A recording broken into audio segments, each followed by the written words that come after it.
Every detail becomes significant, and every experience is charged with meaning. Every new relationship, however fleeting, becomes really intense. I'd been in Italy many times before, but it was all new to me. I got into fascinating situations with people, and I saw everything through fresh eyes. I crossed over to Sicily, and while I was waiting for the ferry to Tunis, I spent days in Palermo. Such a wonderful, colourful, foreign city. Already I felt a million miles from home. Already communication was a problem. There was nothing wireless, of course, nothing mobile, only landlines, and they only worked in cities, if they worked at all. I remember between continents, you sometimes had to book a call a day ahead. When you leave on a ship, you really know you're leaving. Watching the land drift away was quite emotional. I'd already had one close call in France. I was ready to believe that I might never see Europe again. There were many Arabs on the boat, and one of them, a young man called Mohammed, said, "Where are you going in Tunis?" And I said, "I haven't the slightest idea." So he said, "Well then, you must be my honoured guest and stay with me." I took the chance and said, "Thank you very much." It was dark when we got to Tunis. I followed his taxi on the bike a long way. We finished up way outside the city at a colony of primitive dwellings called El Kabaria for people who'd just come off the land. Even though they were obviously very poor, Mohammed's people treated me with tremendous hospitality for 3 days. They gave me food they couldn't afford, and I slept on a sumptuous bed. It was infested with bed bugs, but then how could I complain? And they took me to visit their country cousins. This is the oven they used to bake their unleavened bread. But my presence caused a big stir, and on the day I left, crowds gathered, and when I was ready to leave, 2 evil-looking policemen in plain clothes seized us and accused me of provoking a riot. They opened the back of my camera, ruining this picture of Mohammed's father, and they made me leave immediately. I didn't even have time to say goodbye. It hurt so much to have to ride off like that. I rode east past the ruins of a Roman aqueduct and a Colosseum, and 2 days later I crossed the border into Libya. Gaddafi had only recently come to power, and there was no sense of threat at the border. The road was good tarmac, and for the first time in my life I found myself surrounded by desert. I was fascinated, but quite nervous, because eventually I knew I would have to ride over this stuff. I rode into it a little way, thinking I might sink into the sand, but it was firmer than I expected, and that relieved me a little. So I put up my tent and slept there. Then in the night, a sudden storm almost washed me away, and it was a struggle to get back on the road. I was still 1,000 miles from the Egyptian border. Would the war be over by the time I got there? I went on to Tripoli, then to Gaddafi's hometown, which was called Sirte, through hot sun and rain. The road was still good, but sand piled up on it in ridges. And halfway along came the first sign of trouble. Grit was jamming up the carburetor. I stopped at a gas station for maintenance and spaghetti. Then came Benghazi. I really liked Benghazi, and I found a little motorbike shop owned by this guy Kerim Elfi. He let me work on my bike, and that's where I painted the boxes green to stop dazzling everybody. I made friends with a young man called Saad, and I took him on the back of my bike to visit his home by the sea, and then on the way I dropped us both in some very slippery mud. So he phoned for help. No, wait a minute. Mobile phones hadn't been invented yet. Anyway, his little brothers cleaned up the mess for us. I hung around in Benghazi for a week waiting for the war to end, but it didn't. So in blind faith, I rode on towards Tobruk, and quite by chance I stumbled on these incredible Greek ruins. It was a complete city called Cyrene. I'd never seen anything like it. In fact, I didn't know such a thing existed. Apart from 2 visiting French businessmen, there was nobody there, and we had it all to ourselves. I wandered around entranced for the whole afternoon. Of course, we did talk about the war too, and that inspired me to get out my passport and look at my visa. And for the first time I noticed that it said very explicitly, "No entry overland." I felt a chill run down my spine. Surely it can't end here. I told them I would have to try the border anyway, and they laughed and said I would probably get shot. I slept out that night in the beautiful green countryside of Cyrenaica. The next day I rode through Tobruk to the border. And there, wonder of wonders, instead of shooting me, an Egyptian captain gave me a hero's welcome, carefully held my visa upside down so that he couldn't read it, and ordered tea, and then personally led me through the complicated customs procedures. 2 hours later, I sailed into Egypt under a full moon, bursting with joyful relief. Riding through a war zone was quite exciting. On my way to Alexandria, I camped with some Egyptian soldiers who promised me that next week we would be having breakfast in Tel Aviv. I was arrested twice as a spy in Alexandria, both quite comical episodes, but they could have turned nasty.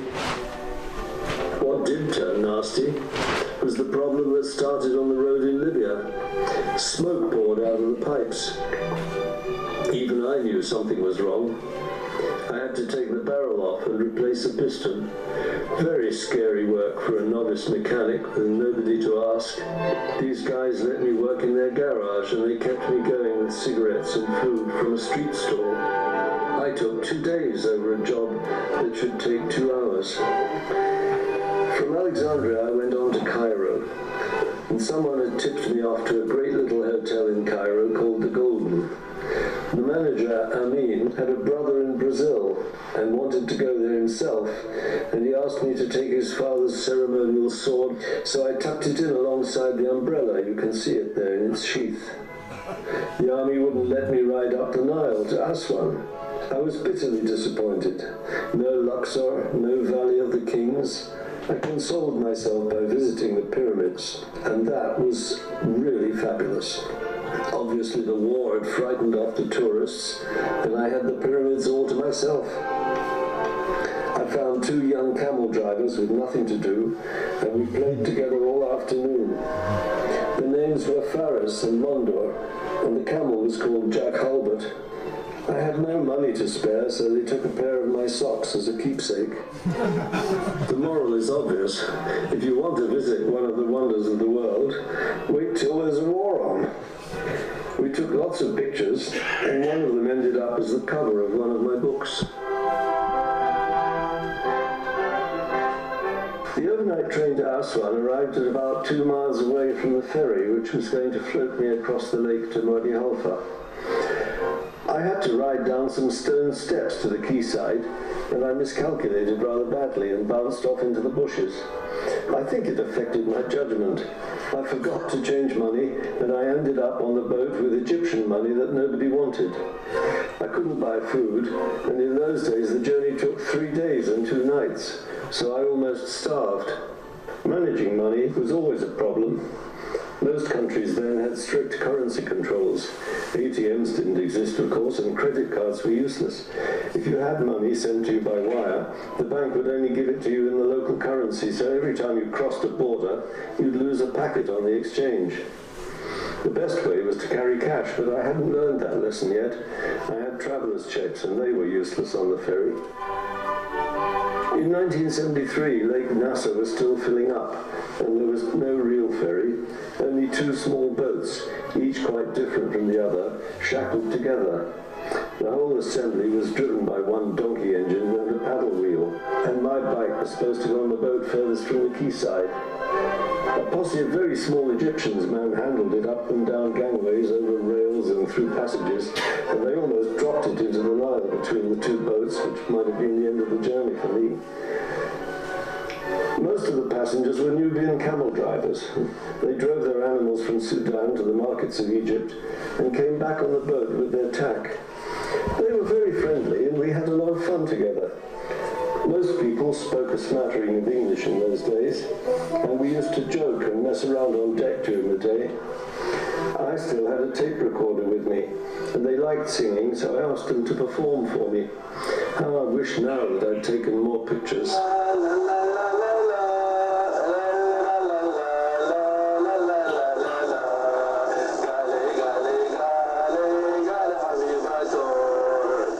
The chief engineer was a wonderful old man with eyes like dates. His name was Hassan, and he led the choir.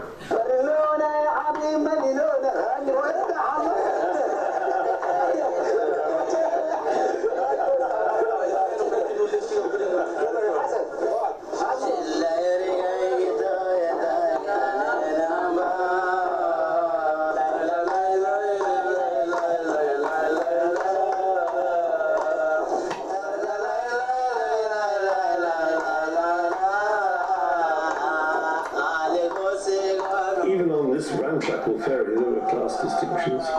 The Nubians and I were third class, but at night we were supposed to sleep on the floor of the lower deck. Well, they wrapped themselves up in their soiled white robes and huddled together, making it all look like a hotel laundry. I didn't mind so much sleeping on the floor, but I couldn't stand the midnight chorus and all the flying phlegm.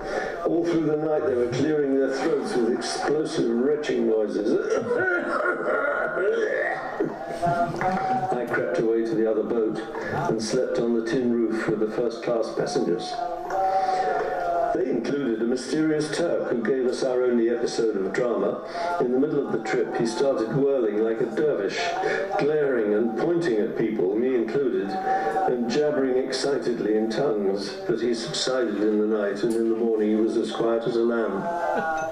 We arrived off the coast of Wadi Halfa that morning, and the ferry gave off its mournful hooting sound to announce our presence in the harbour, and we came ashore close to the railway station, some distance from the town of Wadi Halfa, which is surrounded by pure desert. I was bound for Atbara, about 300 miles away, but there was no track of any description. To ride south would have meant a straight shot across the desert alongside the train track. I'd already heard that it was dangerous. The police said a German biker had gone that way some years back and was never heard from again, and they refused me permission to try it. Well, without their permission I couldn't get petrol, and I admit, though, that I didn't try very hard. I loaded the bike in the baggage car and took the train.